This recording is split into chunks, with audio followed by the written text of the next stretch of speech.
ನೇತ್ರಾವತಿ ತೀರದಲ್ಲಿ ಶವ ಹೂತಿಟ್ಟ ಪ್ರಕರಣಕ್ಕೆ ಸಂಬಂಧಪಟ್ಟಂತೆ ಸರ್ಕಾರ ಯಾವುದೇ ರೀತಿಯಲ್ಲೂ ಮಧ್ಯಪ್ರವೇಶ ಮಾಡಲ್ಲ.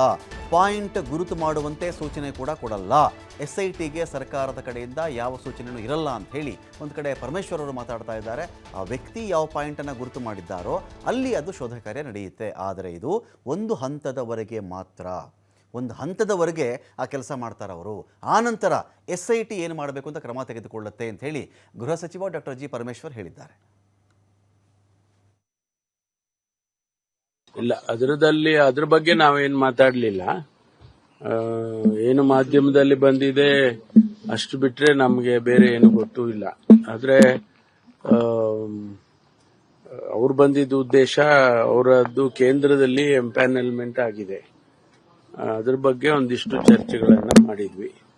ಯಾಕೆಂದ್ರೆ ಅವರು ಈಗ ನಮ್ಮಲ್ಲಿ ಸೀನಿಯರ್ ಮೋಸ್ಟ್ ಆಗ್ತಾರೆ. ಆ ವಿಚಾರದಲ್ಲಿ ಒಂದಿಷ್ಟು ಚರ್ಚೆ ಮಾಡೋದಕ್ಕೆ ಬಂದಿದ್ರು. ಇದೆಲ್ಲ ಅವರು ಆ ಮಾಹಿತಿಗಳನ್ನ ಒಟ್ಟಿಗೆ ವರದಿಯಲ್ಲಿ ಕೊಡ್ತಾರೆ. ಯಾಕೆಂದ್ರೆ ಈಗ ಏನೆಲ್ಲ ನಡೀತಾ ಇದೆ ಅದನ್ನ ಬಿಟ್ಸ್ ಅಂಡ್ ಪೀಸಸ್ ಹೇಳಿದ್ರೆ ಅದಕ್ಕೆ ಯಾವುದು ಅರ್ಥನೂ ಬರೋದಿಲ್ಲ. ಅದಕ್ಕೆ ನಾವು ಕೇಳೋದಿಲ್ಲ, ಅವರು ಹೇಳಲ್ಲ. ಇಲ್ಲ, ಅದ್ರ ಬಗ್ಗೆ ನಾವೇನು ಮಾತಾಡಲಿಲ್ಲ.